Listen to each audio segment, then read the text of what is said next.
যে আমাদের টোটো দাদা আছে তোমাদেরকে বলে দেবে যে জায়গাটা কিসের জন্য বিখ্যাত আর এই জায়গাটার নাম কি।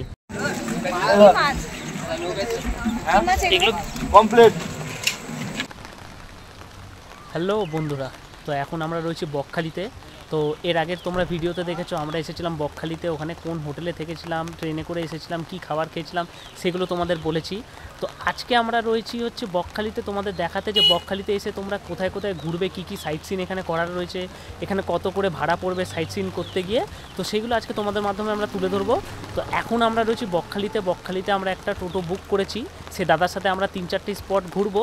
তো একবার আগে আমরা এই স্পটগুলো ঘুরে নিই, তারপরে তোমাদেরকে বলবো, দাদার সাথে কথা বলাবো যে কত করে এখানে স্পট ভাড়া পড়বে, তোমরা কতক্ষণ ঘুরতে পারবে, কি কি জায়গায় ঘুরতে পারবে। তো চলো দেরি না করে যাওয়া যাক। আর আজকে এমনি খুব বৃষ্টি পড়ছে, তার মধ্যে আমরা ছাতাতে ভিডিওটা করছি। তো চলো যাওয়া যাক, 3-4টি স্পট দেখি ঘুরে ঘুরে, তোমাদেরকেও দেখাই কি কি স্পট তোমরা এসে এখানে ঘুরতে পারবে। তো এই মুহূর্তে আমি আর সীমা টোটোর মধ্যে বসে গেছি, আর আমাদের আজকের প্রথম স্পট হচ্ছে ইকো পার্ক। তো চলো তোমাদের সাথে দেখা হচ্ছে ইকো পার্কে গিয়ে।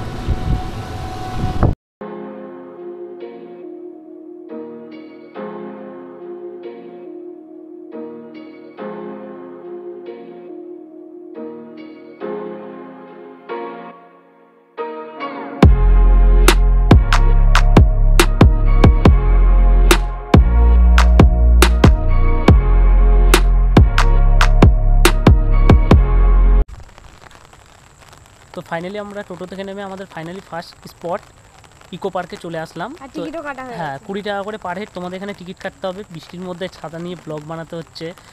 প্রথমে ভেবেছিলাম যে বকখালিতে এসে বৃষ্টি হবে কী মজা, এখন বুঝতে পারছি যে বৃষ্টিটায় মজা লাগছে না, এই ভিজে ভিজে আমাদের স্পটগুলো ঘুরতে হচ্ছে। তো এখন আমরা রয়েছি ইকো পার্কের ভিতরে, এবার তোমাদের দেখাই পার্কটা ঘুরে কেমন। এই হচ্ছে গেট, আর এই হচ্ছে টিকিট কাউন্টার। টিকিট কাউন্টার থেকে ভিতরে ঢুকেই সামনে একটা ডাইনোসর, এবং এখানে একটা পুকুরের মতন রয়েছে। আর এই দিকে যে সোজা রাস্তাটা চলে গেছে, সোজা রাস্তাটা গেলে এর ভিতরে টেন্ট করে থাকার ব্যবস্থা আছে। তো বৃষ্টির মধ্যে সীমা, আমার দোলনাটা চড়ার ইচ্ছে ছিল কিন্তু বৃষ্টি যা চড়তে পারবো না, বৃষ্টির মধ্যে ব্লগ বানাতে পারছি না, আবার দোলনা চড়বে। তো এখন আমরা এই বৃষ্টির মধ্যে হেঁটে হেঁটে যাচ্ছি, বেশ ভালো লাগছে। ঝাউবন দুদিকে, এটাই যদি আজকে বৃষ্টি না পড়তো খুব সুন্দর লাগতো। এখানে বাচ্চাদের জন্য মিকি মাউস করা রয়েছে, এবং বাচ্চাদের খেলার জন্য এখানে প্রচুর দোলনা রয়েছে।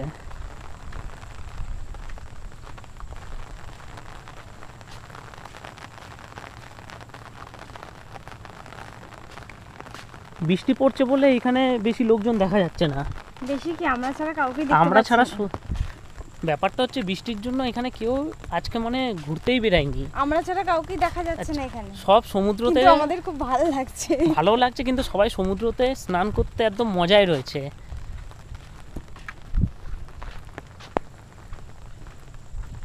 জায়গাটা বেশ সুন্দর, এখানে প্রত্যেকটা গাছে দোলনা করা রয়েছে। কিন্তু আমি একটাতে উঠতে পারবো।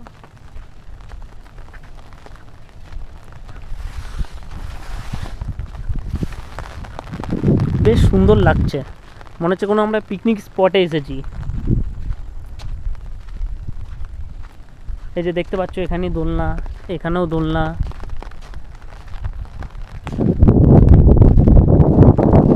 আর সুন্দর হাওয়া দিচ্ছে, পুরো জায়গাটা বেশ খুব সুন্দর।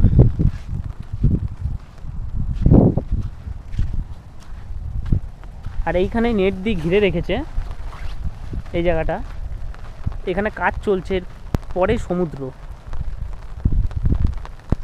ওদিকে কি আমরা যেতে পারি? না, এদিকে যেহেতু তার রয়েছে বলে আমরা ওইদিকে যেতে পারবো না। তো আমরা এইদিকে আমরা রিটার্ন যাই, রিটার্ন গিয়ে আমরা দেখি ডান হাতে যে টেন্টগুলো রয়েছে সেইগুলোর দিকে যাওয়া যায় নাকি।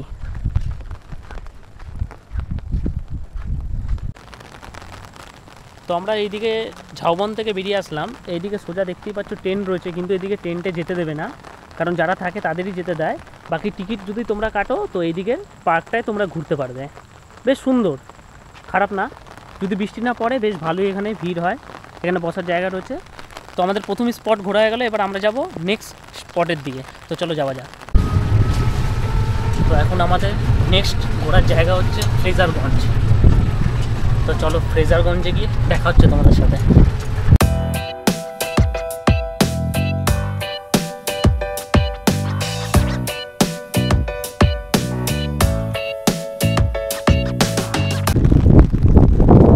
তো এখন আমরা দাঁড়িয়ে রয়েছি ফ্রেজারগঞ্জে, আর দেখতে পাচ্ছ এই আমাদের সামনে হচ্ছে ফ্রেজার সাহেবের বাড়ি, যেটা পুরো ঝড় বৃষ্টিতে ভেঙে চুরে একাকার হয়ে রয়েছে।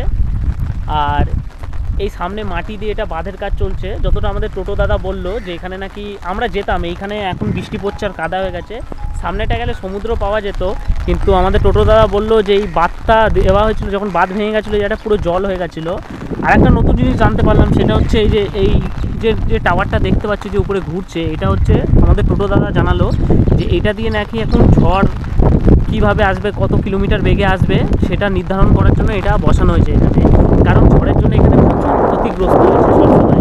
এই যে দেখতে পাচ্ছ অর্ধেক বাস থেকে নেমে গেছে। তারপরে এখান থেকে যখন ঝড় হয়েছিল তখন এখান জায়গাটা পুরো জলে জমে গেছিলো। আর ফ্রেজার সাহেবের বাড়ি তো অর্ধেক ভেঙে চুরেই গেছে। তো এখন আর আমরা সমুদ্রের উপরের দিকে গেলাম না, কারণ এই রাস্তাটা পুরোপুরি কাদা।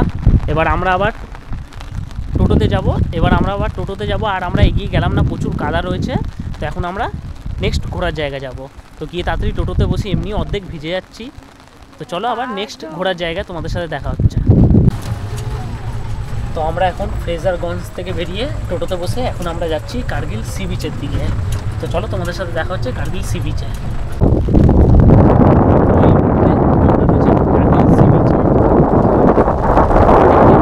চারিদিকে প্রচণ্ড বৃষ্টি পড়ছে, খুব হাওয়া দিচ্ছে, আবার দেখতেও খুব অসাধারণ লাগছে। তোমরা জাস্ট ভিউটা দেখো।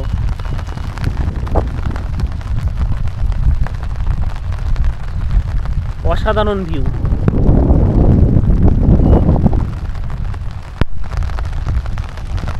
আর তোমরা এখান থেকে দেখাতে, যতদূর আমি দেখাতে পারছি, এই দেখো দূরে মানুষ এইখানে ছানও করছে, সেই দূরে রয়েছে। যতটা আমি পাচ্ছি জুম করে দেখাচ্ছি তোমাদেরকে।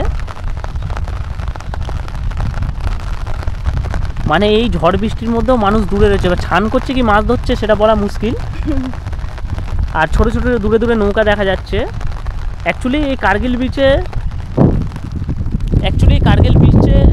তোমাদের সানসেট দেখতে খুবই ভালো লাগবে বিকেলবেলায়। এই জন্য আজকে আর সানসেট দেখা যাবে না ভেবেছিলাম দেখি, কিন্তু যা ওয়েদার, বৃষ্টি কমার নামই নেই। কিন্তু এই কার্গিল বিচে সানসেট দেখা যায়, এবং দেবীদের বছরে একবার করে এখানে ট্রেনিং হয়, এই জন্য এই বিচটার নাম কার্গিল সি বিচ। আর দেখতে সত্যি খুবই অসাধারণ। আর সব থেকে বেশি সুন্দর লাগছে এই যে একদম দূরে একটুখানি মাঝখানে সাদা বালি রয়েছে। বকখালি বলতে গেলে বেসিক্যালি বকখালিটা পুরোটাই তাও হোয়াইট স্যান্ড বিচ বলা হয়, পুরো সাদা বালির বিচ বকখালি। এই জন্য বকখালিটা আরও দেখতে সুন্দর লাগে। দীঘা পুরীতে আমরা লাল বালি দেখতে পাই, কিন্তু বকখালি আসলে আমরা সাদা বালির বিচ দেখতে পাই। তো এই ছিল হচ্ছে কার্গিল সি বিচ। আর বেশি নিচনে নামলাম না, কারণ এখানে দেখতেই পাচ্ছ বৃষ্টি পড়েছে, রাস্তার অবস্থা খুবই খারাপ।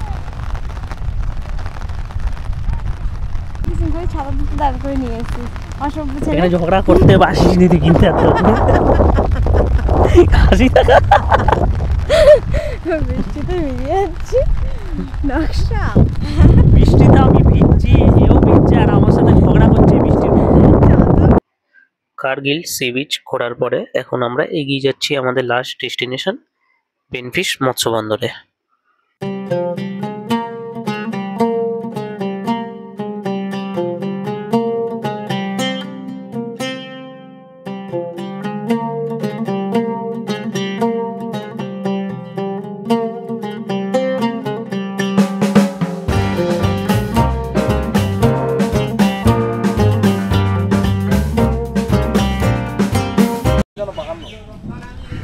তো এখন যে আমাদের টোটো দাদা আছে তোমাদেরকে বলে দেবে যে জায়গাটা কিসের জন্য বিখ্যাত আর এই জায়গাটার নাম কি। দাদা এটা হচ্ছে বেনফিশ মৎস্য বন্দর। আজ থেকে প্রায় 25 বছর আগে জ্যোতি বসু কিরণময় নন্দ এসে এখানে উদ্বোধন করেছিল। এখানে বিখ্যাত বলতে এখানে সমুদ্রের যাবতীয় মাছটা এখানে এসে ওঠে। এখান থেকে উঠে মানে তোমার লরিতে করে, গাড়িতে করে ডায়মন্ড হারবার, পাতিপুকুর যাচ্ছে, শিয়ালদা যাচ্ছে, সব কাঁটা মানে বড়ো বড়ো সব কাঁটায় গিয়ে মাছগুলি বিক্রি হয়। আর এখানে সব যারা এখানে করে মানুষ সব মাছের উপরে সব নির্ভর, এখানে সব বেশিরভাগ সব মাছটাই ধরে। তো তোমরা শুনতে পেলে এই জায়গাটা কিসের জন্য বিখ্যাত। এবার চলো তোমাদেরকে দেখিয়ে দিই এখানে কি কি মাছ ওঠে। তো এখন আমরা এই বন্দরের দিকে হেঁটে যাচ্ছি। এখানে অনেকগুলো ট্রলার এসেছে, যে ট্রলারগুলোতে মাছ নিয়ে যাচ্ছে এখান থেকে। তো চলো তোমাদেরকে দেখাচ্ছি জায়গাটা। এই হচ্ছে সেই রাস্তাটা, এখান থেকে একদম সোজা আসলে এই হচ্ছে এখানে মাছ ধরা বড় বড় ট্রলার। এবং এই দেখো এখানে মাছ উঠেছে।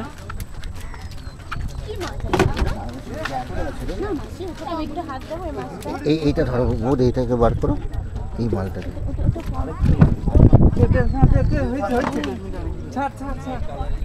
এবং দেখতে পাচ্ছি এখানে অনেক লোটে মাছ উঠেছে। অনেক মাছের আমরা এখানে নাম জানি না কি কি মাছ আছে, কিন্তু এই মাছটার নাম জানি লোটে মাছ।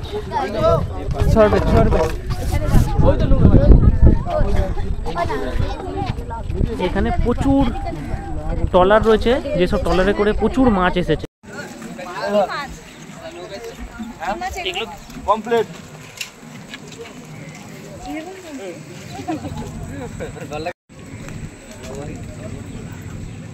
এখানে প্রচুর মোটা মোটা লোটে মাছ আছে।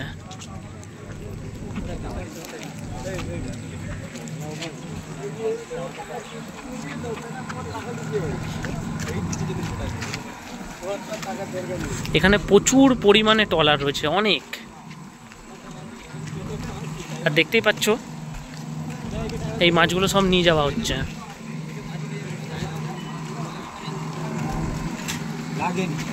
এই হচ্ছে সেই বড় বড় ট্রলার।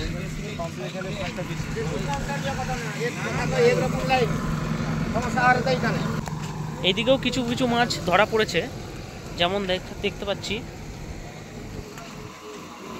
এখানে মাছ বাছাই করা হচ্ছে। আর ওইখানে রাখা রয়েছে কাঁকড়া কয়েকটা।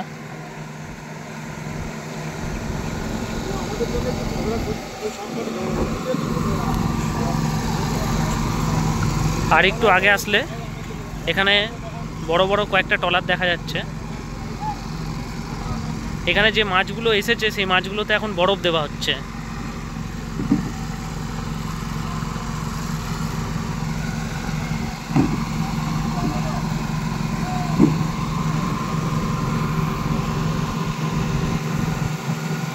দেখতে পাচ্ছ সব মাছগুলোতে বরফ দেওয়া হচ্ছে এবং এখান থেকে সব বিভিন্ন মাছের আড়তে পাঠিয়ে দেওয়া হবে। তো এই ছিল মৎস্য আড়ত। সো ফাইনালি আমাদের চারখানা যে স্পট ছিল, বেনফিশ, কার্গিল সি বিচ, ফ্রেজারগঞ্জ এবং ইকো পার্ক, সে চারটে ঘোরা আমাদের কমপ্লিট। আর যে আমাদের টোটো দাদা নিয়ে এসেছে তিনি খুবই ভালো, এবং তার মুখেও তোমরা শুনে নাও যে এখানে কী ধরনের কী প্যাকেজ আছে, কত যেসব জায়গায় তোমরা ঘুরতে যাবা কত কী করে ভাড়া পড়বে। তো আমি এমনি তো একটা ফটো দিয়ে দেবো তোমাদের ভিডিওর মধ্যে, তোমরা পজ করে দেখে নেবে কী ভাড়া চার্ট রয়েছে। তাও আমরা টোটোওয়ালা দাদার সাথে একটু কথা বলে নিই। এই যে দাদা, তোমার ভালো নাম? ভালো নাম সুশান্ত জানা। আচ্ছা, এটা বলে দাও কী ধরনের কী প্যাকেজ আছে তোমার? আমাদের 5খানা স্পট রয়েছে, ঠিক আছে। হেনরি আইল্যান্ড, মৎস্যন্দের Benfish, Kargil sea beach, Fraserganj, eco park. 5খানা স্পটের মধ্যে আমরা 2 ঘন্টা সময় দিয়ে ঘোরাই। 1 থেকে 5 জনকে নিয়ে 500 টাকা দিই, ঠিক আছে। তার থেকে আপনারা যদি 4খানা স্পটও যেতে চান, 4খানা স্পটও প্যাকেজ রয়েছে, ঠিক আছে। সবগুলো আলাদা আলাদা করে ভাগও রয়েছে আপনাদের উপরে, ঠিক আছে। আর দাদা তোমার নাম্বারটা বলে দাও একবার। 6297532488। তোমরা শুনতে পেরে গেলে, দাদা ফোন নাম্বার বলে দিল এবং স্পটের ভাড়াও বলে দিল। দাদা ব্যবহার সত্যি খুবই ভালো আর খুব সুন্দরভাবে গাইড নিয়ে ঘোরায়। আর তোমাদেরকে এই দাদার এই চার্টটা আমি দিয়ে দিলাম, এটা তোমরা ভিডিও পজ করে দেখে নিও। তো আমাদের এখন মোটামুটি এখানে 4খানা স্পট কমপ্লিট হয়ে গেছে ঘোরা। তো যেহেতু আমরা বকখালি এসেছিলাম, তো তোমাদের আগের ভিডিওতে আমরা দেখিয়ে দিয়েছি কোন হোটেলে ছিলাম, কীভাবে আমরা খাবার খেয়েছি, কোথায় থেকেছি, কোথায় ঘুরেছি, বিচে গেছি। আর আজকে আমাদের ভিডিওটা ছিল এটা দেখানোর জন্য যে তোমরা বকখালি আসলে কোন কোন জায়গা ঘুরতে পারবে, দেখতে পারবে। আর সব থেকে বড় কথা, যদি তোমরা বকখালি এসে টোটো নিয়ে ঘুরতে চাও, দাদার সাথে অবশ্যই কন্ট্যাক্ট করো, কারণ দাদাকে আমরা একটা মাত্র কল করেছি, দাদা আমাদের হোটেল থেকে একদম জায়গায় স্পটে নিয়ে এসছে। আর ব্যবহার এত ভালো, তোমরা একবার আসলে তাহলে বুঝতে পারবে। তো এখানেই আমরা ভিডিওটা এখন শেষ করছি। তোমাদের সাথে দেখা হবে নেক্সট ব্লগে। তোমাদের যদি ভিডিওটা ভালো লেগে থাকে অবশ্যই like, comment, share and subscribe করতে ভুলো না। তো টাটা, দেখা হচ্ছে তোমাদের সাথে নেক্সট ব্লগে।